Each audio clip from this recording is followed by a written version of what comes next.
দর্শক আপনারা দেখছিলেন মুন্সিগঞ্জের পঞ্চসার ইউনিয়নের যে গ্যাস অফিস সংলগ্ন আলমগীর সাহেবের বাড়ি, সেখানে রাতে ভয়াবহ ডাকাতির ঘটনা ঘটেছে এবং এই ডাকাতির ঘটনায় এই বাড়ির যে মূল্যবান স্বর্ণালঙ্কার সহ নগদ অর্থ লুটিয়ে নেওয়া হয়েছে। এবং যদি দেখায় যে এই বিল্ডিংটি তিনতলা ভবন, এই তিনতলা ভবনের যে গ্রিল, সেই গ্রিল কেটে চোররা প্রবেশ করে এবং এখানে প্রবেশ করার পরেই কিন্তু বেশ কয়েকজনকে গুরুতর আহত করে। আমরা একটু জানতে চাই আপনাদের কাছ থেকে, আসলে আপনারা কি জানলেন, সকালবেলা কি ঘটনা ঘটেছিল একটু যদি বলতেন।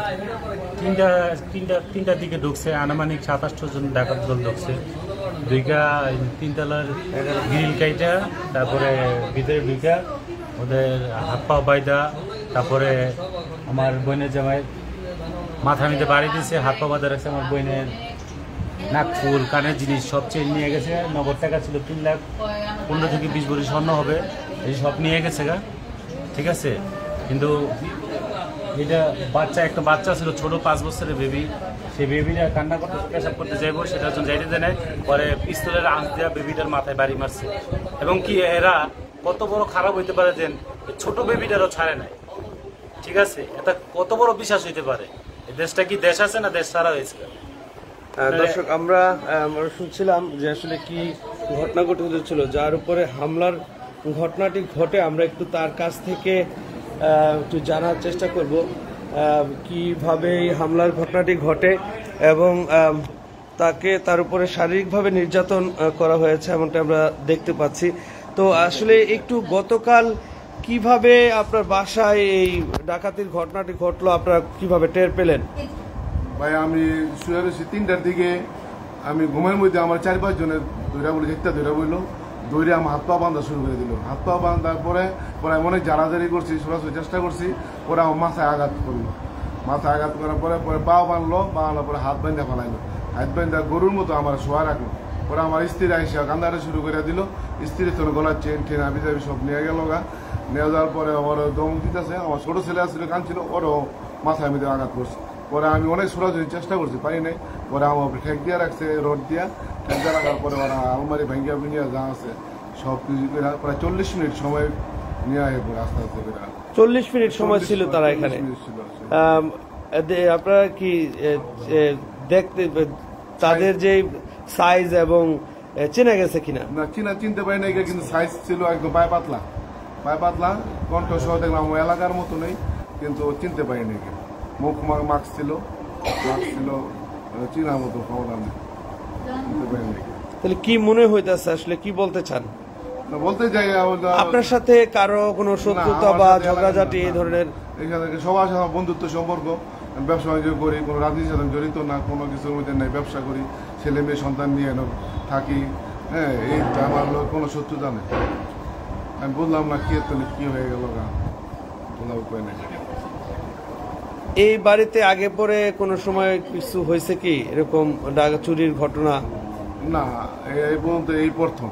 আমরা এখানে থাকতে প্রায় 24 বছর হয়েছে। 24 বছরের মধ্যে এই প্রথম ঘটনা, এই প্রথম। জি দর্শক, আমরা শুনছিলাম যে আলমগীর সাহেবের কাছ থেকে কিন্তু এই যে ডাকাত দলের সদস্য যারা ছিল, কতজন ছিল মোট? 8 থেকে 10 জন লোক ছিল। তারা প্রত্যেকে কি মাস্ক পরা ছিল, মুখোশ পরা ছিল, মুখোশ বাঁধা ছিল? আপনার বাড়ির আশেপাশে কোনো সিসি ক্যামেরা আছে? সিসি ক্যামেরা ছিল, নষ্ট হয়ে গেছে। পাশে রতন ভাই, ওনার সিসি ক্যামেরা যে টিভি আসছে, ওনারা চেকিং করছে এবং তুলে নিচ্ছে, ওইটা তদন্ত করবে। এই বিষয়ে থানায় কোনো অভিযোগ করেছেন বা থানা থেকে কোনো কর্মকর্তা আসছিল? জি, কর্মকর্তা ডিবি আসছিল, তারপরে ওসি সাহেব আসছিল, তারপরে সিপিআই ছিল, তারপরে আমরা জিডি করছি, এখন মামলা করতে যাচ্ছেন। আসলে আইন শৃঙ্খলা পরিস্থিতি আপনার কাছে কেমন মনে হচ্ছে আর কি? ওরকম তো জোরালো কিছু দেখতেছি না। ঢিলে ঢালা ভাবে তারা আইসা তদন্ত করে গেছে, বা যতটুকু একটা গর্জ বা যত কিছু ওরকম হয়তো পাইনি, আমার কাছে মনে হয়েছে। সামনে তো কুরবানির ঈদ, এবং এই ঈদকে কেন্দ্র করে অনেক বাড়ি ঘরের খালি হয়, বেড়াতে যায়, বা এই বিষয়ে আসলে এই আজকের এই ডাকাতির ঘটনাটাকে আপনি কিভাবে বলবেন? আমি বলতে চাচ্ছি যে সবাই সাবধান হওয়া দরকার, হ্যাঁ, সচেতন হওয়া দরকার। আমার মতো এরকম যেন না হয়, হ্যাঁ, এটাই আশা করবো। তো সবাই সাবধানে থাকতে হবে। আইন প্রয়োগের সংস্থার কাছে আপনার কি আমরা দাবি? আশা করবো যে আমাদের যে আমরা যেভাবে থাকি, আমরা নিরাপদে সন্তান ছেলে মেয়ে নিয়ে থাকি, এটা নিরাপদে এটা ঘুমাইতে পারি, সে আশাই করি। দর্শক, আমরা শুনছিলাম যার উপরে এই হামলার ঘটনাটি ঘটেছে তার যে শরীরের বিভিন্ন জায়গায় কিন্তু তাকে আঘাত করা হয়েছে এবং তাকে প্রাথমিকভাবে তাকে কিন্তু হাত পা বেঁধে ফেলা হয় এবং পরবর্তীতে ঘরের অন্যান্য সদস্য যারা ছিল তাদেরকে জিম্মি করে বিভিন্ন ঘরের বিভিন্ন মূল্যবান মালামাল যেগুলো রয়েছে সেগুলো নিয়ে যাওয়া হয়। আমরা যেই ঘরটি দেখছি সেই ঘরের যেই তৃতীয় তলা, এই তৃতীয় তলার বেশ কয়েকটি আলমারি খুলে সেখান থেকে তারা কিন্তু মূল্যবান সম্পদ এবং নগদ অর্থ এগুলো নিয়ে যাওয়া হয়েছে। তো এবং এছাড়াও কিন্তু দর্শক আপনারা জানেন যে বিগত দুদিন পূর্বে বিনোদপুর এলাকায় কিন্তু এমন একটি প্রবাসীর বাড়িতে এরকম একটি ডাকাতির ঘটনা ঘটে এবং এই ডাকাতির ঘটনা দিন দিন কিন্তু বৃদ্ধি পাচ্ছে এবং স্থানীয় সাধারণ মানুষ সহ সকলেই কিন্তু বলছেন যে প্রশাসনের কঠোর নজরদারি যদি না হয় তাহলে এই যে ডাকাতির ঘটনা, এই ডাকাতির ঘটনায় বড় ধরনের হত্যাকাণ্ড ঘটার সম্ভাবনা ছিল এবং এই যে ডাকাতির ঘটনাটি ঘটেছে সেই ঘটনাটি কিন্তু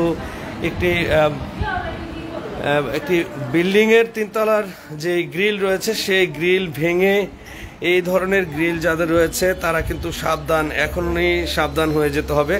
কারণ বাড়ির আশেপাশে যদি সিসি ক্যামেরা স্থাপন করা না হয় তাহলে যে কোনো সময় কিন্তু বড় ধরনের দুর্ঘটনা হওয়ার আশঙ্কার কথা বলছেন। দর্শক, আপনারা দেখছিলেন মুন্সিগঞ্জের এই যে মুক্তারপুর যে গ্যাস অফিস, সেই গ্যাস অফিস সংলগ্ন যে গোসাইবাগ ঢোকার যে পথটি, এই পথটি দিয়েই কিন্তু আলমগীর সাহেবের বাড়ি এবং এখানের এই আলমগীর সাহেবের বাড়ির তৃতীয় তলায় কিন্তু এই ঘটনাটি ঘটে এবং তারা আইন শৃঙ্খলা বাহিনীর কাছে তারা অনুরোধ জানিয়েছেন যেন দ্রুততম সময়ের মধ্যে এই ঘটনার সাথে যারা জড়িত রয়েছে তাদেরকে যেন আইনের আওতায় এনে দৃষ্টান্তমূলক শাস্তির ব্যবস্থা করা হয়। মুন্সিগঞ্জের আইন শৃঙ্খলা পরিস্থিতি স্বাভাবিক থাকলেও কিন্তু ডাকাতির ঘটনা এবং বিভিন্ন ধরনের হত্যার ঘটনা কিন্তু দিন দিন বেড়ে চলছে এবং এখনই এই মুহূর্তেই থেকেই কিন্তু আইন শৃঙ্খলা পরিস্থিতি নিয়ন্ত্রণের পাশাপাশি কিন্তু সচেতনতা বৃদ্ধি করতে হবে, এমনটাই কিন্তু অনেকেই বলছেন। সামান্য একটি যে লোহার গ্রিল, সেই লোহার গ্রিলের 3টি লোহার অংশ কেটে এই জায়গাটি দিয়ে প্রবেশ করেন তারা এবং পরবর্তীতে এই চাদর পেঁচিয়ে সেই চাদর দিয়ে আবার কিন্তু তারা নিচে নেমে যান। নিচে এই পথ দিয়ে তারা কিন্তু বেরিয়ে যায়।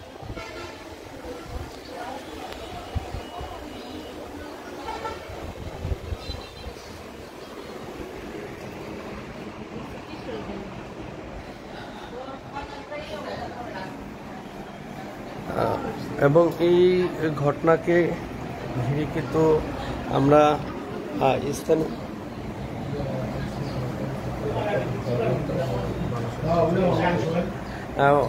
স্থানীয় সাধারণ মানুষ যারা রয়েছেন তারা কিন্তু এই ডাকাতির ঘটনাটি নিয়ে কিন্তু আতঙ্কিত। আমরা একটু জানতে চাই আপনাদের কাছ থেকে, আসলে আপনারা দেশের আইন শৃঙ্খলা পরিস্থিতি ভয়াবহ অবনতি হয়ে গেছে, এটা বলার অপেক্ষা রাখে না।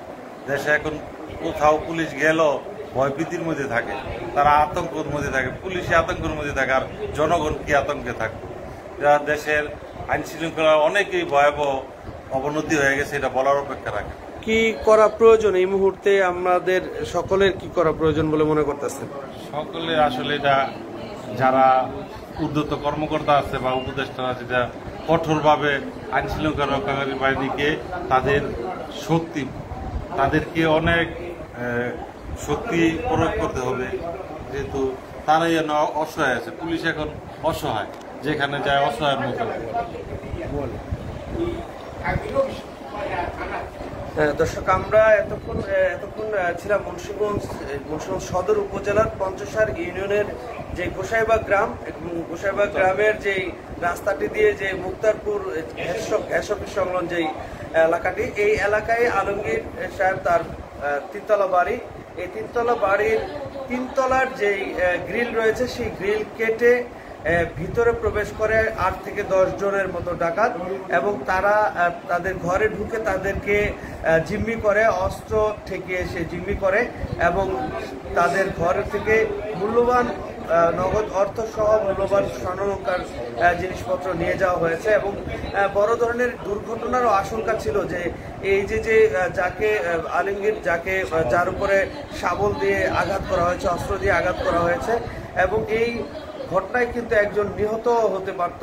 তবে এই ধরনের ঘটনার পিছনে যে মূল বিষয়গুলো উঠে আসছে, যে বিগত সময়ে মুন্সিগঞ্জ সদর থানা থেকে লুট হওয়া যে অস্ত্রগুলো রয়েছে, এই অস্ত্রগুলো কিন্তু এখনো পর্যন্ত বাহিরে রয়েছে, এবং এই অস্ত্রগুলো যাদের কাছে আছে তারাই কিন্তু বিভিন্নভাবে এই ডাকাতির সাথে জড়িত হচ্ছে। আইন শৃঙ্খলা বাহিনী কঠোর হস্তক্ষেপের মাধ্যমে যেন এই যে ডাকাতির ঘটনার সঠিক তদন্ত করে কারা এর সাথে জড়িত সেই লোকজনদেরকে আটক করে একটি স্বস্তি তৈরি করা হয়, এমনটাই দাবি করছেন।